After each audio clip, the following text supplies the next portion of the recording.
So, you finally caught up with the MSQ. Maybe you enjoyed the story, or perhaps you skipped it. Now, there's no judgment here. Just be careful who you say that to on Reddit. Or maybe you finally decide to take the plunge into more endgame content after realizing that standing around Limsa just doesn't have the same charm it used to. Whatever your reason, I aim to give you a brief overview today of what the endgame is in Final Fantasy XIV and how to get into it.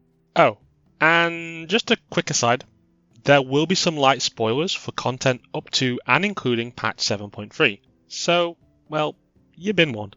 So sit back, grab your favourite beverage, and let's go. Before we begin, I'm going to give you a quick definition of what I mean by endgame, because it could mean any number of things in relation to Final Fantasy XIV. For me, when I talk about endgame in this video, I'm referring to the challenging content that is optional within Final Fantasy XIV, that is usually unlocked by, say, completing trials or normal raids within the game. Now, I like to refer to this as the endgame Trinity, and tend to visualize it as a pyramid split into three types of content, with the more difficult residing at the top and the easiest at the bottom. At the bottom of the endgame pyramid we have extremes. Extremes, also known as high-end trials, are intended for 8 players and are more amped up versions of the regular trials within the game, that are often played alongside the story or as optional side content in each patch of an expansion. They usually have a series of simple mechanics, not unlike much you might already be used to, but they do hit harder, and they will often give you a damage vulnerability if you get hit by something avoidable, which means things, well, hit even harder. But they're mostly recoverable for the most part. Alongside this, they usually have 1 to 2 standout mechanics that define them. These often require individual responsibility from each member of the group, and failing them can often lead to party wipes. A good example of such a mechanic is in the extreme trial Necron's Embrace. In this fight, there is a mechanic called Mass Macabre.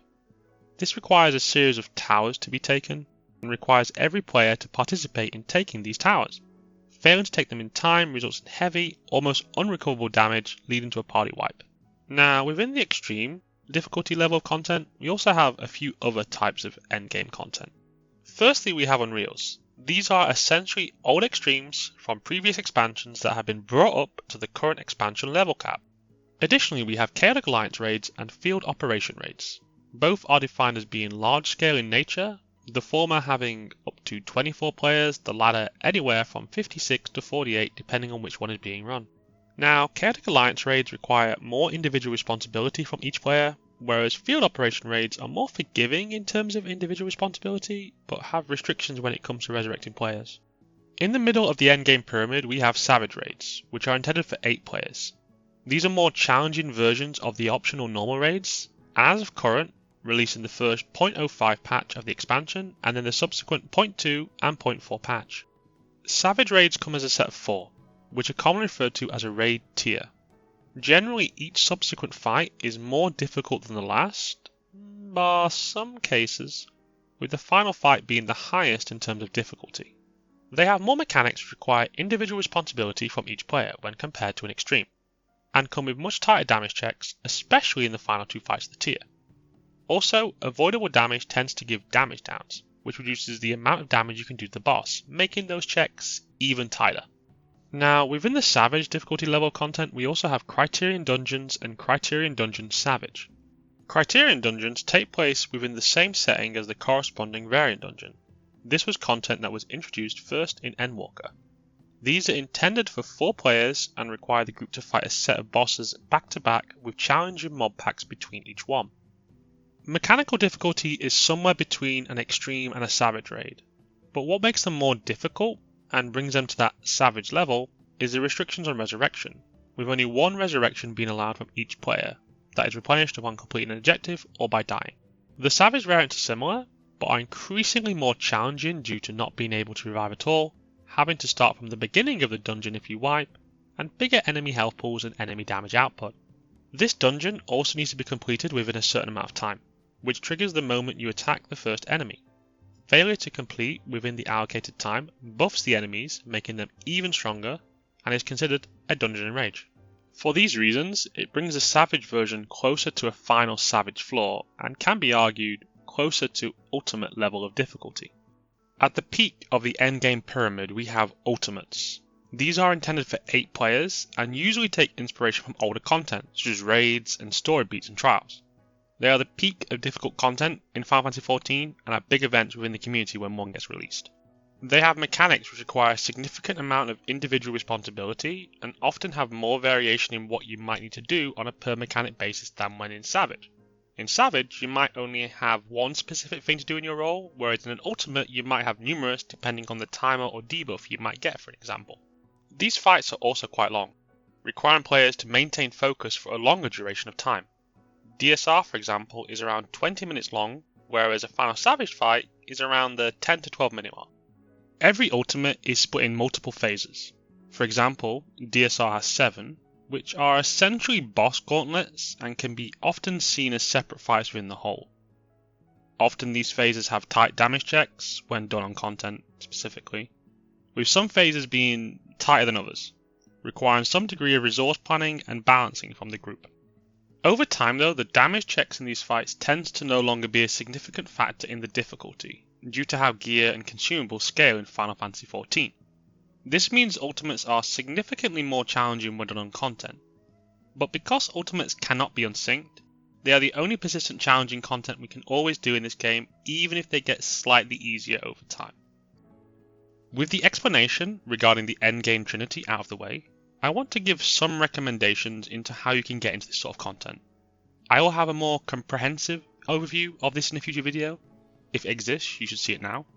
But regardless, I will give you the basics on how to get started if you're new to this type of content. First things first, pick a job. Perhaps it's the one you finished the MSQ on, perhaps it's the one you're most comfy with, but pick one that you are interested to start raiding on. The important thing is to pick something you think you will enjoy. Now, meta jobs aren't really a thing in Final Fantasy XIV. Sure, there are always a few underperforming jobs when you get into the top percentiles of players, but honestly, anything is viable for all content, so don't let that dictate how you play. Next, study up a little on that job. The main things you want to learn about is the rotation for the job and your stat priority when it comes to getting and melding gear. Understanding what are known as common dump stats and your desired comfy skill and spell speed is important when it comes to that point. So make a note of this when looking for info on your job. Now, I might have thrown a few words out there that might not make a lot of sense, but don't worry. A good resource to learn about all this is The Balance. This is a community-run Discord and website which will have all the resources that I mentioned to get you started on your journey. Links for The Balance will be found below. Now, once you have a comfy understanding of the basics of your job, you want to start thinking about getting yourself some gear. The Balance will likely recommend you a pre-biz set depending on when you are looking and for what role. If not, I would recommend you get the current best crafting gear at your point in the expansion, substituted with gear from other pieces of eye-level equivalent content such as normal raids or the current cap tombstone gear if the stats aren't ideal for your role. If you are struggling to find substitute gear, then I recommend using the website xivgear.app. Links for that are below. This is a website that allows you to build and maintain gear sets for your jobs, and is also good as a quick reference guide to find maybe pieces of gear that will be a good substitute for bad pieces of crafted gear. Next up, meld all available slots per the recommended priority for your job with materia. Generally speaking, you want to meld to your desired skill or spell speed, and then prioritize crit, then direct hit, and determination for most jobs. Don't worry about over melding your gear. Unless you're clearing the 3rd or 4th floor of Savage in the first week of a tier, this is generally considered overkill. Even more so if you're planning on doing content such as extremes. Once you are geared, it's time to get some practice in. I would recommend you start practicing your rotation on a training dummy. If you have a house, you can buy yourself one. Usually a level equivalent dummy you can purchase for hunt currency at the relevant hunt vendor. Or you can use a dummy in the overworld. I often use the one at Summerford Farms in Middle Enosha, for example. Once you have a training dummy, try and get your opener down and practice your rotation from therein. I would try to maintain your rotation for around 10 minutes until you feel comfortable. It can be a little dull, but it will help build that muscle memory for the future. When you start to feel super comfortable on the training dummy, now is the time to try and practice on something that moves and hits you back. Doing the most current normal raids is good practice for this, as they are usually sufficiently challenging enough without being too punishing to get a feel of if you can do your rotation under some level of pressure. Once you have some good practice in, you're about ready to start getting into the endgame. The last thing for you to do is to get yourself some high quality food and perhaps some potions. A stack of 99 for both is enough to start out. Recommended food and potions for your job will be listed on the balance. It's expected when you are doing all endgame content that you always eat food, so make sure you eat this at the start of the fight and keep it refreshed when it times out.